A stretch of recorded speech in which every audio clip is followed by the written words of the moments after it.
Dans cette première vidéo, nous allons voir quelques astuces de SwissTopo. Donc nous démarrons SwissTopo comme d'habitude.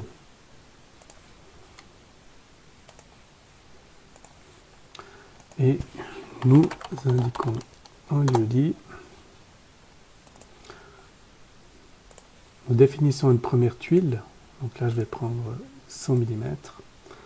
Et les tuiles sont généralement, où les zones de capture sont carrées, donc on ne peut pas vraiment faire un rectangle ou d'autres choses si on procède en une seule opération. Donc je vais pour ce faire, saisir déjà une première partie par rapport à cette tuile-là. Je vais l'appeler tout simplement 1.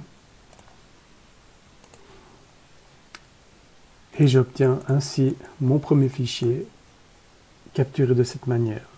Je retourne dans ma fenêtre de SwissTopo et je vais cette fois utiliser les flèches directionnelles ici qui vont me permettre de déplacer finalement d'un carré vers le haut ma zone de capture à 100 mm ici.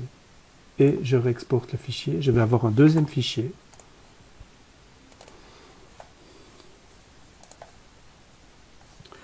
Voilà, donc maintenant j'ai mis mes deux fichiers côte à côte pour plus de visualisation, fichier 1, fichier 2, peu importe lequel maintenant je choisis.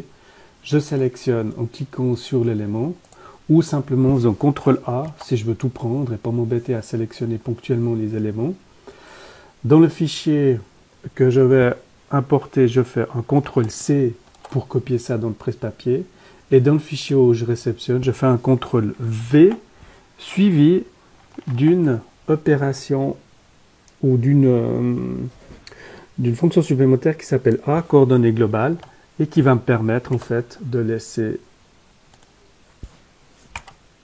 les éléments se mettre en place tout naturellement grâce au système de l'Exocad qui travaille de manière géoréférencée de base. Pas besoin de tourner, pas besoin de chercher un point d'insertion. CTRL A pour tout activer, CTRL C pour copier dans le presse-papier, CTRL V pour récupérer le fichier avec l'option A pour qu'il se mette tout facilement en place.